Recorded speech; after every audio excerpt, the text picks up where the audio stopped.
Together, growing in faith, changing communities. Makabongiswe Jesu Kristo. Thandazami namhlanje ngifisa ukuba sibuke ivangeli likaMathewu chapter 25 from verse 14 to verse 30. Uma sibuka le ndaba kaMathewu chapter 25 verse 14 to verse 30, sithola ukuthi kwakunobaba, lo baba wayenempahla enemfuyo yonke, and so one day uyadecide ukuthi useyahamba, kodwa ekuhambeni kwakhe ufisa ukushiya abantu babe in charge of impahla yakhe. Ufuna ukuthi ngokuhamba kwakhe kube khona abantu abazokwazi ukunakekela lokhu asekusebenzele kanzima. And so umbuzo wami wokuqala ukuthi uma kuthiwa ngiyatimeza namhlanje, bakhona yini abantu empilweni yami, emndenini wami abangakwazi ukuqhuba lo msebenzi? Bakhona yini abantu ekhaya lami abangakwazi ukwenza izinto zibe ngcono? Lento siyibonile ithandwa zami, obaba noma besebenza ngezikhwepha, bewa bevuka bakha ikhaya.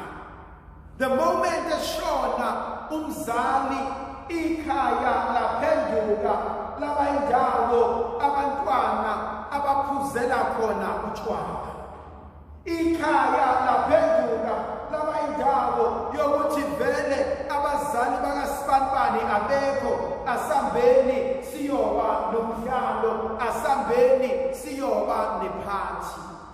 Sibonile eminye imizi, eminye imindeni behlonishwa kusakhona ubaba uSipanipani nomama uSipanipani.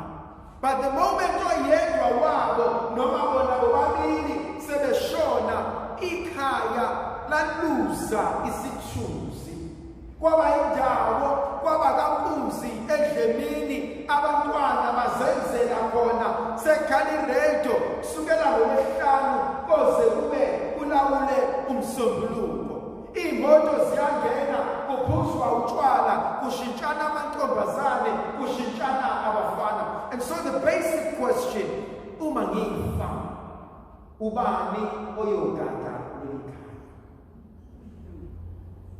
Uma ngifa, ubani oyovusa umuzi kababa, unikeze lesisidima, unikeze lenhlonipho, unikeze lento engithemba ngisebenza kanzima.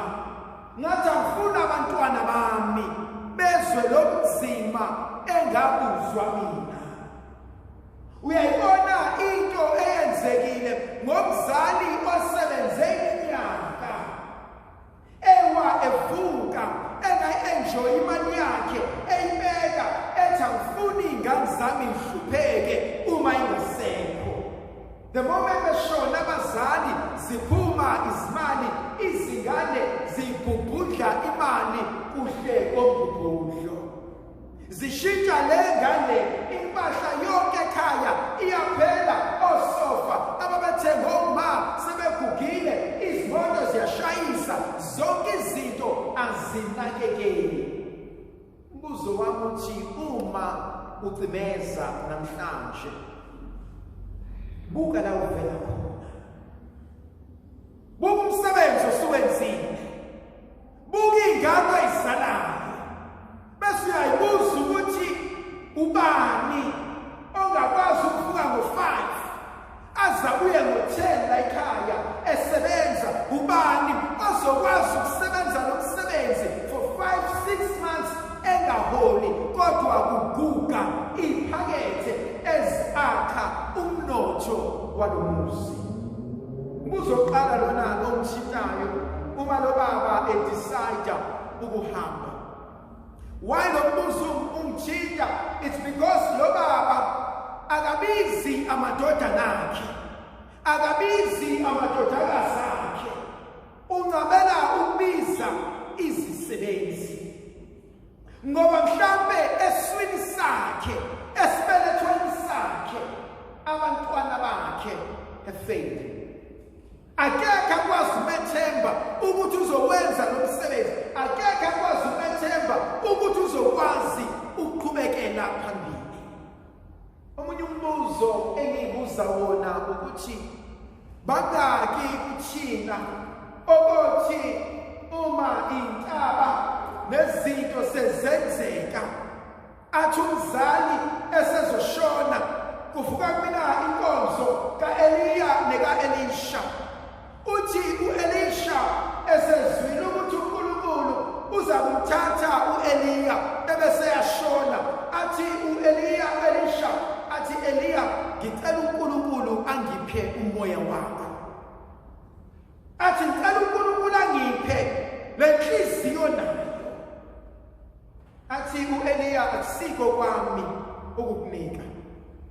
Lithi izwi kaNkulunkulu uthi uEliya, kodwa uma kwenzekile wangibona mhlwithwa wena, makube njengesifiso sakho. Bangaka abantwana abangeza kuthina athi ma, ngicela uNkulunkulu angiphe inhliziyo enhle njengawe. Athi ma, ngicela unginike inhliziyo yokubekezela. Athi baba, ngicela uNkulunkulu anginike inhliziyo eqotho. Athi ma, ngicela uNkulunkulu angisize to be half a man, half a woman that you have been. Samba kanjani phambi kwabantwana bethu? Yini lena umntwana wami angathi beyibuka athi Nkosi, mawungiphe inhliziyo edlulisayo. Athi ma, sikubonile bekwenza isilimo dadewenu, sikubonile behlela ngawo abafowenu, sikubonile wehlela ngezansi thina sesiphakama, kodwa wasifundisa ukuxola. Thandwa zami, iningi lethu sifuna ukushare abantwana bethu imali, sifuna ukubanikisa, kodwa sikhohlwe ukuthi konke kuyadlula. Wayithi ugogo wami, mntanami, athi ukudla, athi insila yamazinyo. Abantwana bethu bekumele sibanike into noma sesashona, mabebuka izenza abantu bathi wena ufana nobaba wakho, wena ufana noma wakho. Athi wena wawuzalwa intombi, wawuzalwa insizwa. Ngithanda ubumnene bakho, ngithanda inhliziyo yakho, ngithanda ukuphana kwakho, ngithanda uxolo lwakho. Kuyasho ukuthi uzalwa usibanibani. Ayikho into ebuhlungu njengokubuka ukwehluleka komzali uwela enganeni. Ayikho into ebuhlungu njengokubuka umntwana ethi noma usengafuma useyidestroyile vele impilo zethu. Enye into engiyibuka ngiyithande uma yenzeka kuleli ivangeli, uthi uJesu lensizwa ibiza ingcebo zazo ebesizahlukanisela. Wena ngizokunika 5, wena ngizokunika 2, wena ngizokunikeza 1. But izwe ngithanda kakhulu lithi izwi likaNkulunkulu wabanikeza konke ngokusemandleni abo, according to their own abilities. Wena uzokwazi ukumelana no-5, nanko wakho 5. Uzomelana no-2, nanko wakho. Wena uzomelana no-1, nanko wakho. Inkonzo engiyibuzayo, nginayo inkonzo yokusutha. Yeza into emnandi njengokuthi senganele, sengirathi. Uyabona ngiyibuke lento makiwa la kudliwa khona ama-buffets. And so beyibona i-buffet dekiwe ematafuleni zonke izinto, akukho uhlobo lokudla ongekho. And so ngamehlo ungadla uqede konke, kodwa amehlo nesisu akuhambisani. Khona kuzokhohlisa omunye. Amehlo azokutshela ukuthi ulambile, amehlo azokutshela ukuthi usangadla. And so ubona umuntu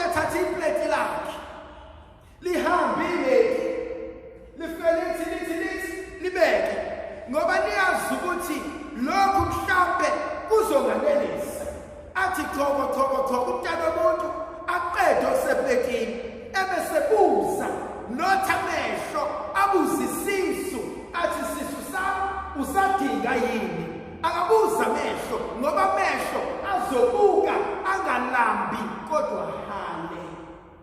Khona abanye bethu abalimalile endleleni not because besilambile ngoba besihamba. Sisuke safuna into kanti anginayo into yokuyamukela. Ngisuke ngafuna ukudla. Hence ubona abanye bethatha ukudla bakudle bese kubaxaka bese beyendlile encane beyoyokoza. Ubabona ingane bawukuyipaka ngokudla uyinika ukudla igcina isikapaka ngoba isazi izokwenza njalo. Bese kuba khona ilady lesibili noma insizwa yesibili ezofika ibuke bese ithi imali yami le thatha iplate izimali yami le izimali kamanje izimali kamanje ayikho into ebuhlungu njengomuntu odledlela emoneni ngoba uyafaka iplate iqonge libe ngaka angene hayi kusho ukuthi sisu angijwayele lento kusho ukuthi angiyazi lento athe sisuka abekiyeka sesuthi kodwa ngoba umona uthe imali yami akushiya kunjalo akubeke phansi ahambe ayophakela iplate lihlale phambi kwalo alibuke bathi abahamba nayo idla athi omnyayi ngisakhokha umoya. Thandwa zami inkonzo engikhuluma ngayo inkonzo yokwaneliseka. When do I have enough? When is enough enough? Yazi khona abanye bethu imishado yethu are in a shambles today. Imishado yethu seyiphelile. Why? I chased after money unnecessarily. Khona abanye abantu othi mubabuka uthe baze ba right osifana empilweni. Awuzazi ilwana abayifeedayo every night. Awuzazi ilwana abahlala nazo.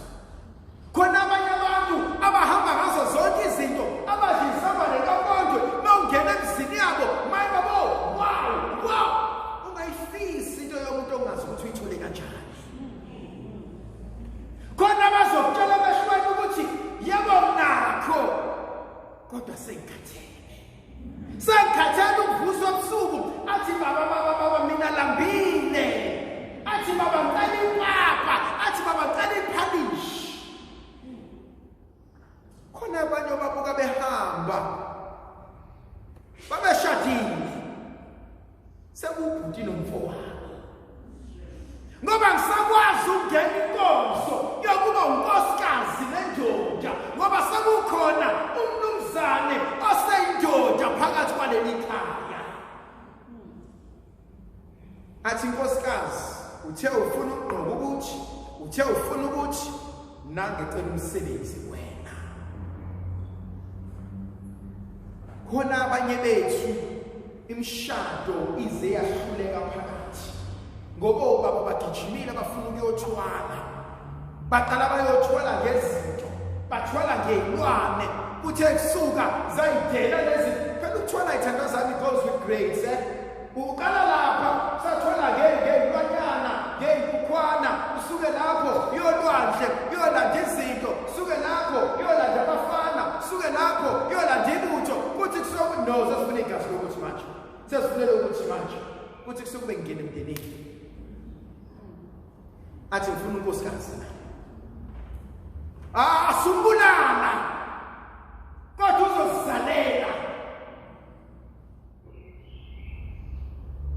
Khona abanye amadoda ashade namakhosikazi afuna amakhosikazi akhulelwe kodwa bafuna isisu ichitheke ngoba kakade sifuna lo mntwana osesibelethweni sakhe. And so uyayibuza ukuthi how low will I stoop ukuze ngikwazi ukuthanda abantu? How low will I stoop ukuze ngikwazi ukuhlonishwa?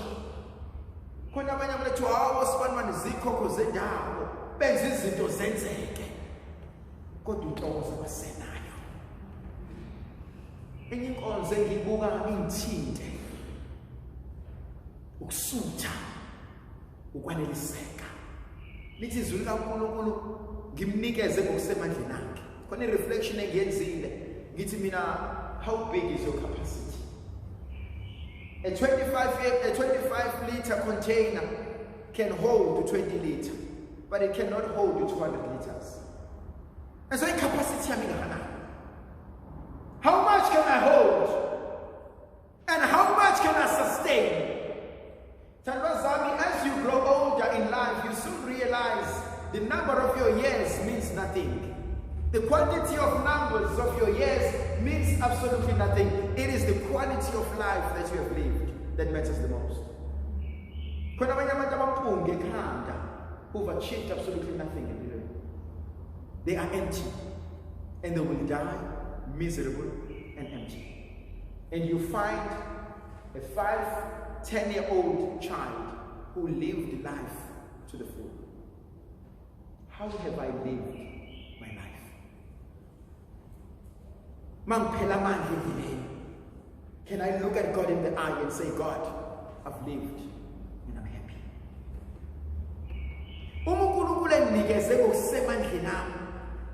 Why should I be envious of you? Why should I be worried about this? Kunenkonzo eshiwo amadodana kaZebedewu uJakobe noJohannes behamba noMawa baya kuJesu uthi omunye inkosi ngicela umntana omunye ahlale on your right omunye ahlale on your left athi uJesu asikho kwamloko but uJesu khona ukubuza babuza wona athi can you drink the cup?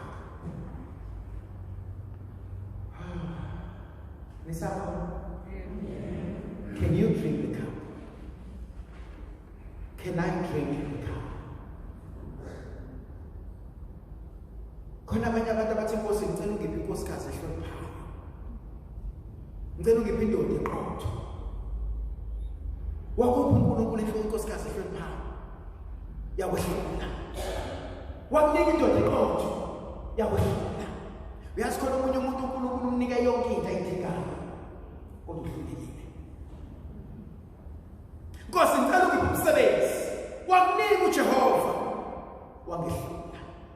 Ngawudelela. Nkosi ngicela ungiphe abantwana. Wakunika uJehova. Bangehlula.